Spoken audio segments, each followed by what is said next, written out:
Il y a un homme qui répondait à toutes les questions. Toutes les questions. Et il y a certains élèves qui ont remarqué ça du cheikh. Il répond à tout. Donc qu'est-ce qu'ils ont fait? Ils ont pris une lettre chacun et ils ont inventé un mot. Je ne sais plus c'est quoi ce mot.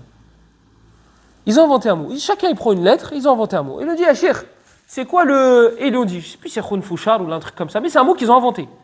Il dit khunfouchar, c'est une plante qui est au Yémen. Et d'ailleurs, le poète arabe ancien disait de l'khunfouchar, c'est ça, il a fait un vers de poésie. Et il a dit, c'était connu chez les Arabes qui prenaient cette plante-là pour ça. Il dit d'ailleurs, même le prophète sallallahu alayhi wa sallam, il dit stop. Il dit, t'as menti sur les Arabes.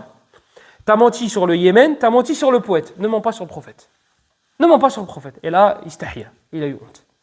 Donc, toi, ce dont tu devrais avoir honte, c'est de parler sur Allah sans science. Parce que demain, quand tu seras debout devant Allah avec ton livre d'action, tu seras tout seul. Il n'y aura pas tel, il a dit que... Tu seras tout seul devant Allah. Pourquoi tu as dit ça sur ma religion? Pourquoi tu as dit ça sur moi? Hadith dans Sahih Muslim, de Abu Huraira radiyallahu anhu. Il y avait deux frères, deux hommes chez les Banu Israël. Un qui était assidu aux prières, etc., et l'autre pas du tout. Il était même alcoolique. Et à chaque fois, celui qui priait lui faisait la remarque. Écoute, prie. Allah, il t'a pas créé pour ça. Allah, il t'a créé pour l'adorer. Et tous les jours, il lui faisait des remarques, il lui faisait des reproches. Un jour, l'homme, il s'est énervé. Son frère, il s'est énervé. Ceux qui boivent tout le temps de l'alcool. Il s'est énervé. Il a dit, Allah, il t'a pas créé pour me surveiller. L'autre, il lui a dit, Wallah, Allah, il te pardonnera pas. Allah, il a récupéré les deux âmes. Il a dit, Man alladhi yata'alla alayya alla aghfira li fulan. Qad ahbattu amalaka wa adkhaltuhu al-jannah. كلمة واحدة نطقها فتسببت ذلك. Il a dit, à un moment il en a eu marre, il a dit Allah, laisse-moi tranquille, Allah il t'a pas créé pour me surveiller. T'as pas créé pour me surveiller, laisse-moi tranquille, va faire ce que t'as à faire. L'autre, qui était assidu aux prières, etc., pendant des années, tu t'imagines? Il a prononcé une parole. Et cette parole-là, elle a été prononcée à cause de son ignorance. Voilà, il est là le gros problème. On en revient à ce point-là. Le fait d'ignorer et de parler sans science. Il a dit, Wallah, Allah, il ne te pardonnera pas. Allah, il a pris les âmes des deux personnes. Et il a dit, qui est-ce qui ose parler en mon nom, comme quoi je ne pardonnerai pas à tel ou à tel? Il a dit, et toi, j'ai effacé tes actions, et toi, je t'ai pardonné. Celui qui priait pendant des années, une parole. Taïb, lorsque tu ne sais pas, lorsque tu es ignorant, une parole, elle peut te détruire ton au-delà. D'où l'importance d'apprendre. Dans le récit de Banu Israël, c'est pas un hadith. C'est pas un hadith que je vais vous citer. Dans les récits de Banu Israël, on raconte que Shaitan, il s'en fichait des musulmans en général. Un croyant, c'est rien. Par contre, un savant, lorsqu'un savant venait à mourir, il était content. Et les shayatines qui étaient autour de lui, ils se sont posé la question, pourquoi lorsque c'est un savant, c'est quoi la différence? Un musulman, il meurt, normalement tu es content. Pourquoi lorsque c'est un savant, tu es incontent, et lorsqu'il fait partie des gens de la masse, tu t'en fiches? Il dit, je vais vous montrer pourquoi. Tashakkalou, ils se sont mis sous une autre forme, et ils sont partis voir un abid, un gars qui adore toujours Allah. Un abid. Il jeûne, il prie, il est assidu à la mosquée, on va dire ça, on va l'imaginer comme ça. Même si c'était le récit de Banu Israël, donc pas le masjid. Et ils sont partis le voir. Shaitan et des disciples. Et ils se sont mis sous une forme. Il lui dit, est-ce qu'Allah est capable de mettre les 7 cieux et la terre là-dedans, dans une sorte de récipient, dans un verre? Wow. Je sais pas. Ouais, je sais pas. Peut-être, peut-être pas, je sais pas. Ok. Ils sont partis voir un savant qui était dans une assise. Ils se sont mis sous la forme humaine et Shaitan il dit, Cheikh, est-ce que... Il respecte. Est-ce que Allah il peut mettre les 7 cieux et les 7 terres, ou les terres, là-dedans, dans une sorte de récipient? Le savant il a rigolé. Il dit, mais bien sûr. Allah il peut mettre quelque chose de plus énorme dans quelque chose de plus petit. La yu'jizuhu shay. Rien n'est difficile pour Allah. Et là, le shaitan, il dit aux autres, vous avez vu? Le premier, kafar. Le premier, il est sorti de l'islam. Il a douté des capacités d'Allah.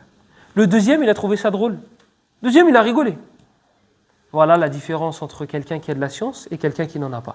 Avec une parole, avec une croyance, il peut sortir de l'islam. Une croyance, une parole déplacée, il peut sortir de l'islam. Lui, lui, il pense qu'il fait du bien. Il pense qu'il va rencontrer Allah avec une tonne de hasanat. Et il vient Yawm al-Qiyamah, il n'a aucune hasana. Mais qu'est-ce qui s'est passé? Ben, tu es sorti de l'islam quand tu as fait ça, et ça, et ça, et ça, et tu ne t'es pas repenti. Voilà. À cause de l'ignorance. Les gens, vous le savez, au bled, qu'est-ce qu'ils font quand ils sont énervés? Ils insultent la religion. Ils insultent la religion, mais ouvertement. Et ils l'insultent. Et après, quand tu lui dis, Akhi, taqillah, ah, mais c'est bon, j'étais énervé. Ah, ben c'est bon, ça va alors. Ça va, c'est bon. Il était énervé, il est excusé. Et depuis quand ça justifie tout? Depuis quand? Ça, à cause de cette parole-là, tu sors de l'islam. Tu dois refaire un taouba, tu dois refaire un repentir si tu veux rentrer dans l'islam. Toi, imagine-toi une personne qui a cette habitude-là et elle ne revient pas sur son... Comme nous, on a grandi aussi avec les insultes. Quand ils te parlent, les grands-parents ou les parents, ils maudissent, je ne vais pas répéter la phrase exacte, ils maudissent la religion de ton père. Ils maudissent ta religion à toi. Ma religion et ta religion, c'est laquelle? C'est l'islam. Donc tu maudis ma religion. Ça, c'est du kufr. C'est de la mécréance. La personne, elle va faire le hajj, elle va faire la salat, elle se lève le matin pour aller à la mosquée, elle va le soir, etc., etc. Et elle pense qu'elle a des hasanat et elle n'a rien du tout. À cause de son ignorance. Parce qu'elle croit qu'elle fait quelque chose de bien. Alors que... Moi, il y a une femme qui m'avait dit, j'étais en détresse, j'avais trop peur la nuit. Elle a dit, je sentais que j'étais suivi et j'ai demandé à Mohammed de me sauver. C'est du kufr, c'est de la mécréance. J'ai demandé à Mohammed alayhi salam, qui est mort. Je lui ai demandé, il a dit, j'ai levé les mains et je lui ai dit de me sauver. Et c'est la mécréance. Une parole, il y a Mohammed. C'est bon, c'est fini. Il faut se repentir. Si tu rencontres Allah dans cet état-là, il n'y aura aucune hasanat. Et ça, Allah subhanahu wa ta'ala, il l'a dit à ses prophètes. Quelle est la sourate dans laquelle Allah a cité le plus de prophètes avec leur nom? لا il a dit l'anbiya, il a dit l'anbiya. Vous avez là, hein? La ماشي l'anbiya. L'an'am. Les bestiaux, l'an'am. T'as dit les bestiaux parce que j'ai dit l'an'am ou tu l'avais? Alhamdulillah. L'an'am, Allah il en a cité plus de 15 avec leur nom. Tout à la fin de la page, qu'est-ce qu'il dit? Il dit walaw ashraku. Là il parle des meilleurs. Ibrahim, leurs enfants et ses enfants. Isa, Mohammed, tous, tout à la fin de la page. Regardez, dans Surat Al-An'am, c'est une page de gauche. Il dit walaw ashraku. Et si l'un d'entre eux avait associé, ou si eux avaient associé, walaw ashraku la habita anhum ma kanu ya'malun. Et s'ils avaient associé, on aurait effacé leurs bonnes actions. Il n'a pas fait de traitement de faveur pour Ibrahim, pour Isa, pour Youssouf, pour Yaqub, et tu crois qu'ils vont en faire un pour toi et moi parce qu'on ne sait pas, tu sais. Et si tu ne sais pas, tu as les capacités de savoir. Tu peux rechercher. Donc s'il n'a pas fait de traitement de faveur pour eux, tu crois qu'ils vont en faire un pour toi et moi? Dans Surat Az-Zumar, qu'est-ce qu'Allah dit?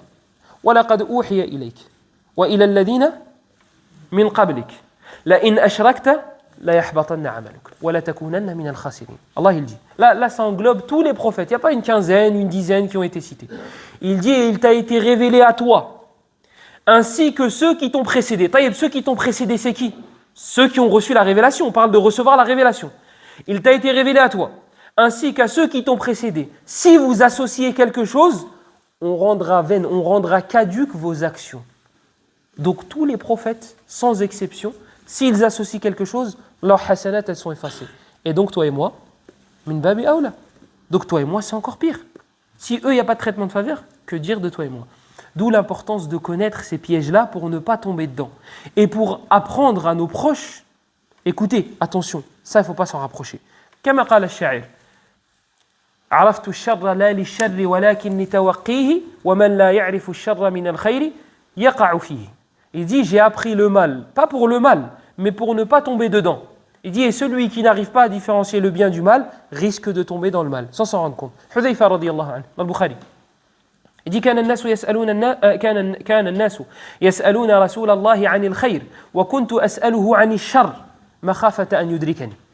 Il dit les compagnons du prophète, Hudhayfa, il dit les compagnons du prophète demandaient, questionnaient le prophète sur le bien. Il dit moi je le questionnais sur le mal, par peur qu'il me touche, par peur qu'il m'atteigne. Donc toi lorsque tu apprends que ça c'est interdit, que ça c'est du shirk, que ça il ne faut pas faire, ce n'est pas des informations que tu emmagasines, c'est tout. Non, c'est pour ne pas faire, parce que ça a des répercussions Très grave.